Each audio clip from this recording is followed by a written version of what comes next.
Welcome into this week's edition of Tribe Talk. I'm Damon Helgevold, and joining me, the head football coach of the Clarke Indians, who are now 2-0 after Friday night's victory over Nottoway Valley. And Coach, a big win for the team, a big momentum boost, big confidence boost, and by the way, win number 1 on the brand new field.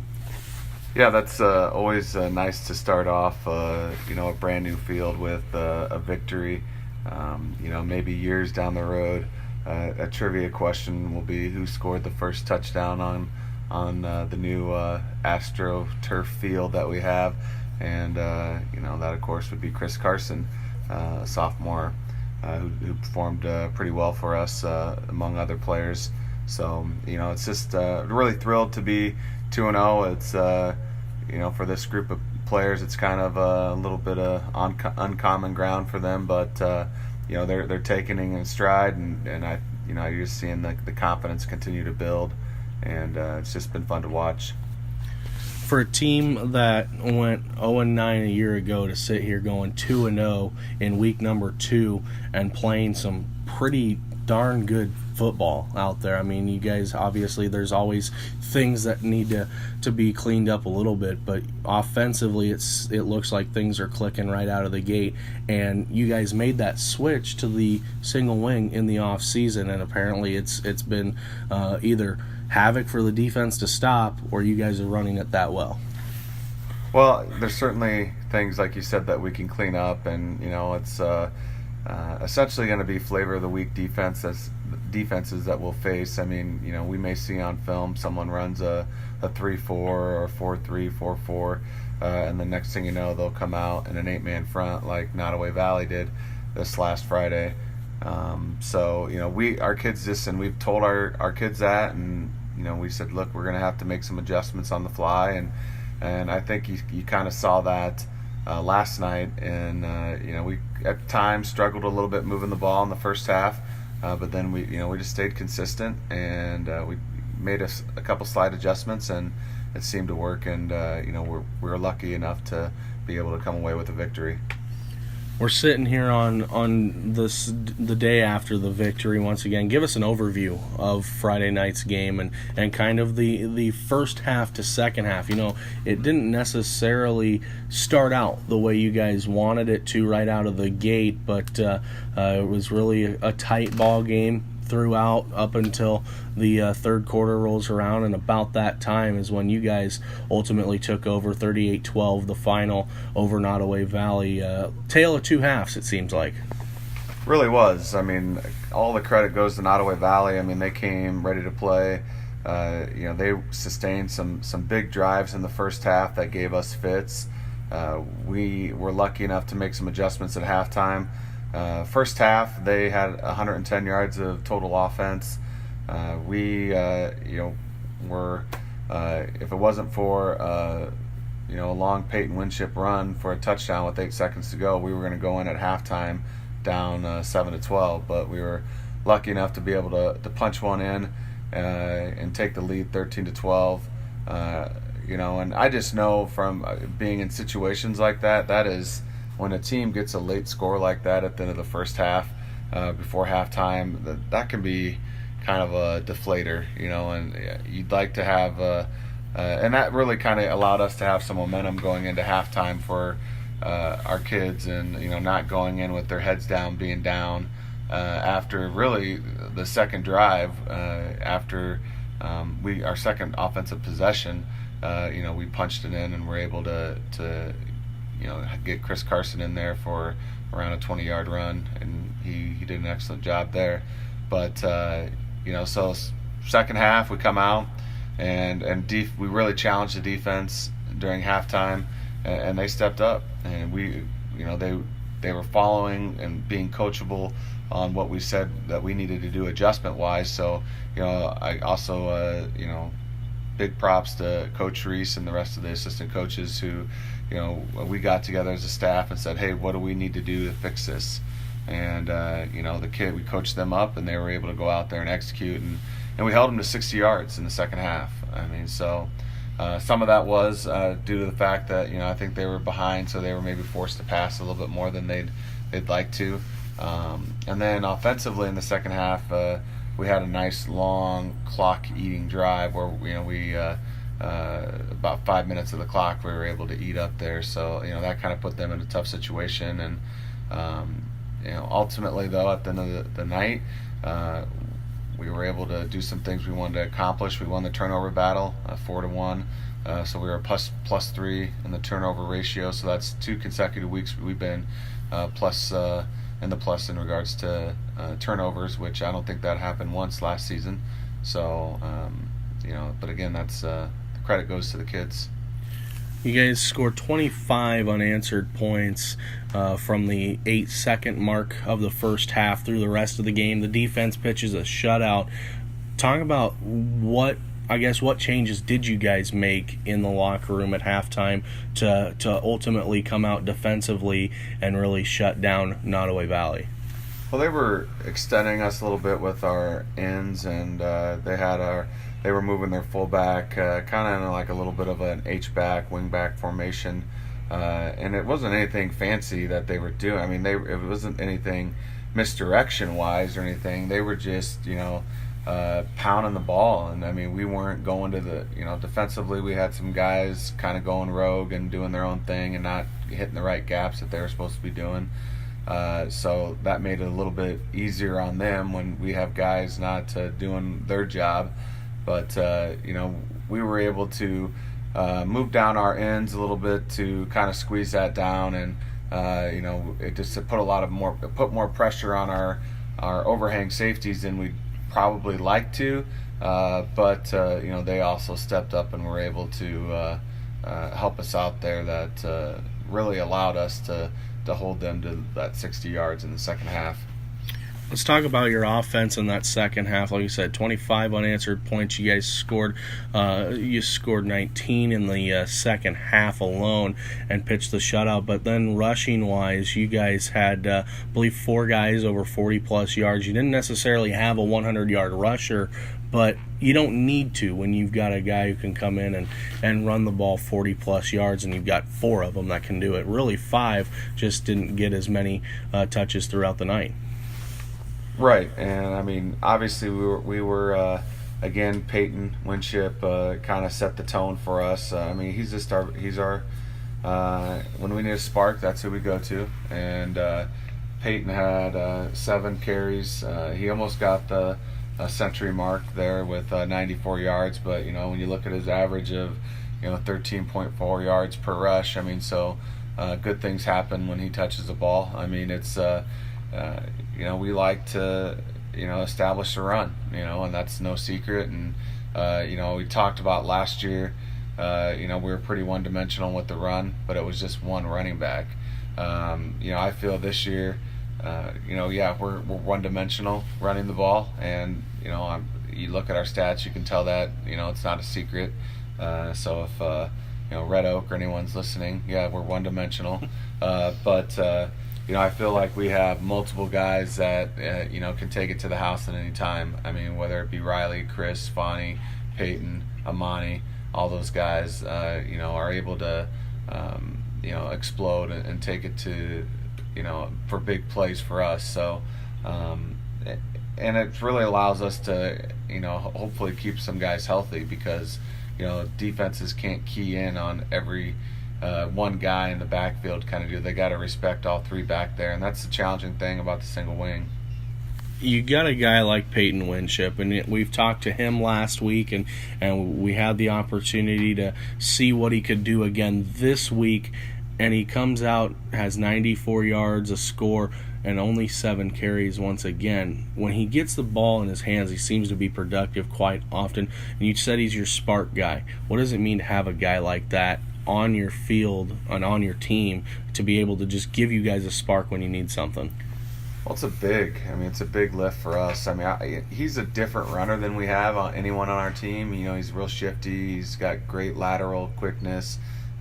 He is going to cause the defense problems, any defense that we face, I think, just because of his unique ability. And he's just a different type of runner than anyone else we have. So, then they kind of get used to tackling one style of runner, and then he gets the ball, and next thing you know, they go to tackle him, and he's not there because next thing he's jump cut to somewhere else on the field. That just poses problems for defenses. And and Peyton, we told him, look, we're not looking for you to have 15, 20 carries a game. That's not what we're trying to do with him. We're trying to limit the amount of touches he has, just because he is an offense and defensive starter for us, and we want to keep him healthy. That's one of the things that every year he's kind of struggled with, is being able to stay healthy through his full season. Last year, first I think one of the games he got back, he ended up hurting his shoulder kind of deal. So we're trying to we're being overly cautious, I think, at this point, but and the reason we are is just because he's a big part of what we're doing, and we want to make sure he's here for the whole season. And rightfully so. A player like him, he gave you that spark there at the end of the first half, scoring there to put you guys up by 1 heading into the locker room break. You go in now to this upcoming week coming off of a big victory like this again. And I guess before we get into the Red Oak game, let's talk a little bit about the new field, Coach. Obviously, you guys open up week number 1 on the road to Martinsdale. The field finishes up in time for you guys to open up your home stand here and take on Nottoway Valley on the brand new turf, and ultimately you guys get the victory right out of the gate on it. Our field is amazing. It's so nice to have. I mean, just when you're looking at logistics of it rained pretty extensively this week, prior to our game, and talking with Mr. Johnson, our activities director, if we had to play on that field prior to that game, I don't even know if we would have been able to play on it, just because of the drainage issues we had on it. And even if we did play on it, that field would have been toast for the rest of the season, and it's after essentially our first home game. So I didn't have any issues on it last night in regards to drainage or anything like that. It was perfect conditions. And I have another close friend who is a head coach in Eastern Iowa, and they were moving their game up because of it was rain, and he's like, are you guys moving your game? I was like, no, we got turf, we don't have to worry about that. So as long as thunder and lightning are staying away, it'll always be let's play ball kind of deal on it. And then you just look at it like the kids are on it every day because it's our practice field now. We can play on it in the games and practice, and I think it gives them a little bit more of that incentive, like, this is our field, this is where we play, this is where we practice, and we want to protect our turf in the sense that when people come in and play us. So and the kids were so fired up that first day they got on it. And we had kids the night before after practice going down there and wanting just to run on the field and see what it felt like. And they're very proud to have something like that. I told them that they should understand that not every school in the state has something like this, and it's a great thing for our community. It's a great thing for our program, and I just obviously everyone that had a hand in it, appreciate all their hard work and making sure that we're able to get it. Our school board members, Mr. Johnson, they really deserve a big round of applause for that. Big win on night number 1 on the turf, 38-12 over Nottoway Valley. We'll take a break. We'll talk Red Oak next.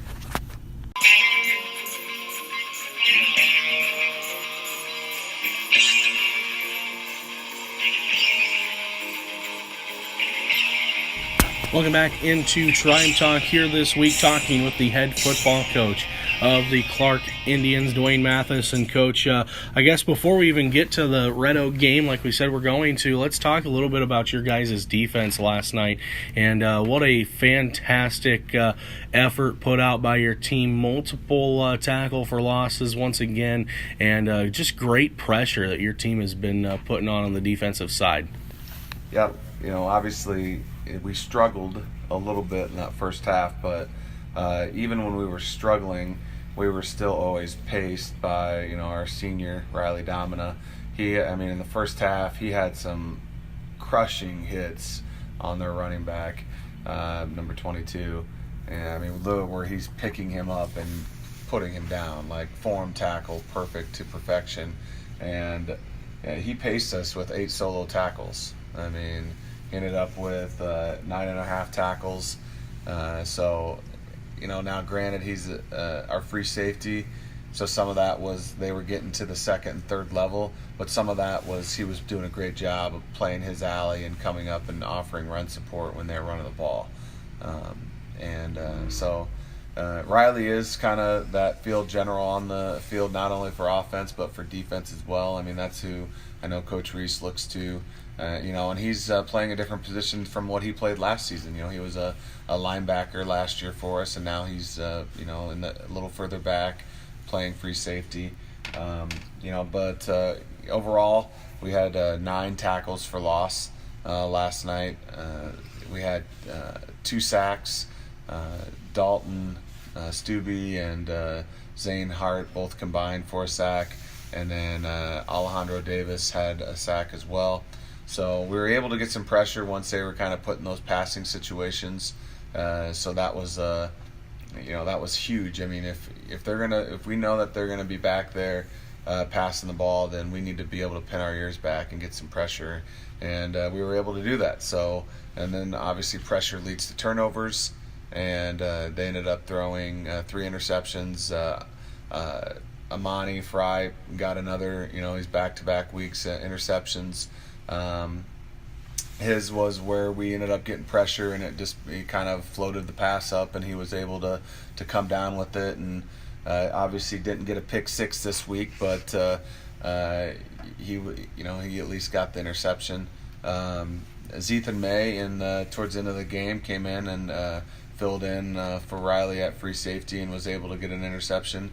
And then really we had the score right before half with Peyton Winship, and then he comes out first time they line up in trips and just steps in front of one and almost houses it. I mean, so again, he's our spark plug. When we want a big play, we look to Peyton, and so we almost had back-to-back weeks where we took a pick 6 back to the interception back to the house for a pick 6, but he was close. I think he ended up getting tackled at the inside the 5-yard line. His interception return was I believe it was 40 some yards that he had. So it's when we can have defense and special teams have a big impact for us. I mean, when we were talking about special teams, we had one partially tipped punt, and then we actually had a block punt. I mean, so when just looking overall defensively, whether it be special teams on punt return or just normal defense, I mean, we had some big plays that definitely put our offense in a good position to score. And that really kind of affected, I think our lower output offensively, because we had a better field position. We didn't have to drive as far. Mm-hmm. So. And you're looking at the special team side of things too. You talked last week about the weapon that you use in Brian Avalos on the field goal and on kickoffs as well. But a special emphasis, it seems like, this year has been put on that special teams for you guys to be able to notice that, okay, you've got Brian in the bank should you need to go and kick a field goal. You can flip the field with a punt if you need to. You can flip the field on a kickoff should you need to and kill momentum that way. And special teams has really stepped up in the first 2 games and have been able to do that. Absolutely. I mean, Brian Avalos is a great weapon to have. Again, he had multiple touchbacks where it looked like he was going to kick it out of the field. I mean, so when we were kicking with the wind. But, he was 0 for 1 on a field goal attempt, and it just barely missed, So, I think he was kind of kicking himself, no pun intended, for that one. But if we had to go for a game-winning kick, I wouldn't even hesitate. That's how much confidence and trust I have in Brian Avalos. And it's just, you hit it on the head there exactly when we need to flip field and don't have to. We were kicking into the wind, which it was a pretty strong wind last night. Yeah. I mean, I'm sure you know that from your game. Oh yeah. And he was still getting it to like the 5 or the 2-yard line into that wind. I mean, so that's still pretty impressive. Mm-hmm. And now you guys take all 3 facets of the game. You take it with a 2-0 record to week 3 now, heading to Red Oak on the road.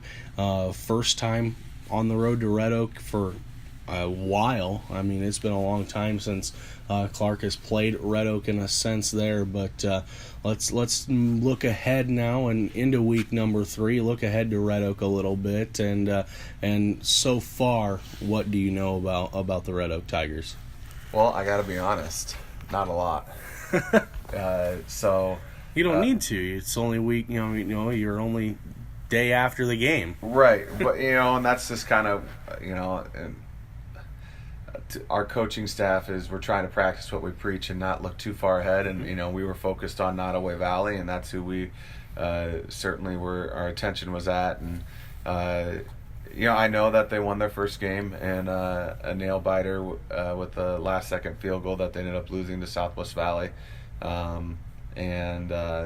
Second week they played Clarinda, and they scored a late touchdown to pull ahead and win by 7. So they've lost by, I think, 3, and they've won by a touchdown. So that looks like they've been in some battles. So I mean, they're battle tested. So they're gonna be ready to play, and it's at their field. And it's our real first long, it's our longest road game this year and this season. So our kids are gonna have to be ready to play. I mean, my message to them is just because you're 2-0 doesn't mean that Red Oak is gonna roll over. That's not who we are. So I really impressed that they've it seems like in the past they've been maybe like us a little bit. They've struggled. But I know they have a new coach this year, and it seems like he must have them kind of locked in. And I just know the success that Southwest Valley had last year, and to be able to take them to kind of a last second field goal or in the final minutes field goal to win the game is impressive. Regardless, if they're Southwest Valley's a class below them, or they're still a playoff team and know how to win and know what it's like to be there in the playoffs. And so I have a lot of high praise for Red Oak right now, and I just all I can worry about is our guys being locked in and knowing what they're supposed to do. And we're going to start breaking down film today, and hopefully we can be fortunate enough to come out with a win.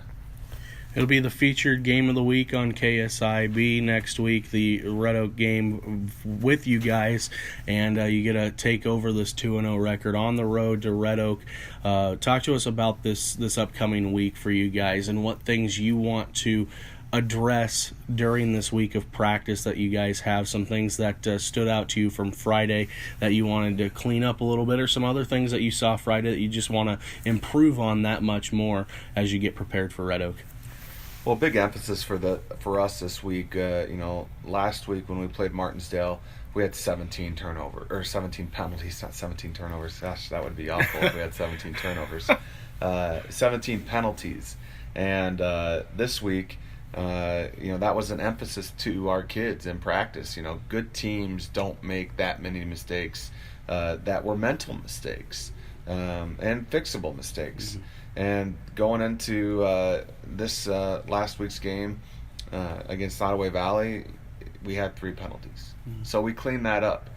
So that was a big emphasis for us. We still had a couple offsides penalties that we'll talk about in practice. I mean, but that's a pretty big cut down from one week to the next. I mean, normally, I think as coaches we said, let's have less than 8. So let's kind of cut it in almost half here, and see what we can do. And we were able to really cut it down to less than 5. So we had a turnover. We got to clean up our catching the ball. crisply and not putting the ball on the turf. And if we can do that, then I think that's probably going to be a big focus for us this week, is making sure we're getting the ball cleanly before we take off and run. And if we can do that and not put the ball on the ground and turn the ball over, that's going to probably help us out tremendously and put us in a good position to have a chance to win the game. I'm sure it's nice to know that it's simple, small things that you guys can physically see that you can address and adjust comparative to not knowing exactly what might be the cause of the issues the whole time. And now here you guys go and you can pinpoint exactly, okay, we had 17 penalties, we cut it down to 3. We have a turnover here because we're not getting the exchange that we need to. It's simple things like that, and for you guys to be able to know that, I'm sure is nice, I'm sure. Totally. I mean, I asked our coaching staff and kids to kind of take a leap of faith with me, switching to the single wing, totally different than what we've done in the past. And they fully did. They bought in. Things haven't always been pretty at times, but, we're not in a situation where like, oh my goodness, this is a train wreck. Why did we do this kind of deal? And we need to throw the baby out with the bathwater here and start over from scratch. That's not our mentality. We just know that we need to clean up some things, that whether it be angles on our blocks, making sure that we're getting our handoffs right, and catching the ball cleanly, and locking in mentally in regards to knowing when the snap count is. Let's not forget the play kind of deal. And those are things that just we have a young team still. We have some veteran leadership here with Riley and Taven and Amani and Garrett Moore and other people on the team.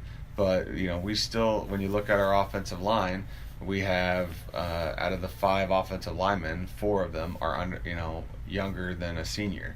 So that's obviously gets you excited for next year already. But so I understand that sometimes I need to understand that they're still young kids, and but we still have expectations within our program. And sometimes look, I understand if we just have someone across from us that's just bigger, better, and more physical than us. But the things that we preach in our program is being locked in mentally, engaged, and so those are the ones that I will get after our guys about. Like we had an incident where we had a player that just spaced it off that they're on PAT team, and we had 10 guys out there, ended up missing a PAT because we only had 10 guys out there. And it just he got taken out, and a couple plays before to get a blow, and we ended up scoring during that time, and he just in the excitement forgot that, but I know he's gonna not have that happen again, because that's just the type of player he is, and of course it's done and over with and moving on, I think that if we can clean those things up, those type of mistakes, which are they're self-inflicting. That's not something that's done by any team that we play. So if we clean those up, we're gonna be in a pretty good position.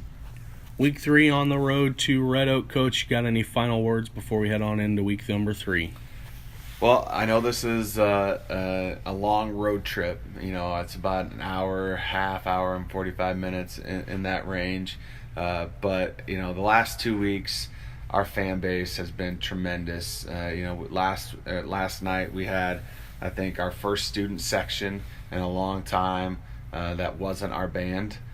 So that was outstanding, and I know there's some seniors that really put that together. Props go out to Connor Deutsch, who obviously was with us last year, but a knee injury took him away from us this year, and we understand what he's doing, but he's he is kind of with us in solidarity, and in the sense of he's making sure to get those those fans in the stands and cheering for us, and we love him for that, and we appreciate all he's doing in that capacity.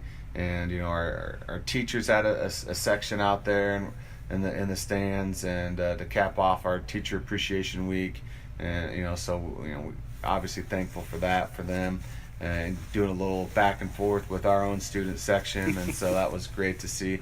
And so my challenge is to our fan base, pack up the kids, get in your minivans or whatever, and head down 34. It's an easy drive to Red Oak, and come support us, and because I know our players will feed off of that, and it'll really fire them up to see all you guys making the trip to Red Oak. I've already gotten a couple texts saying, hey, I think we're road tripping over, and kind of deal. So I mean, that's exciting to hear. So I have faith that we'll have a good showing over there, and it's just nice to see people excited about football in this community. That was my whole mission when I came here, to get people excited about football, and it's starting to happen. I'm feeling the tide start to turn a little bit, but ultimately, like we've talked about last year,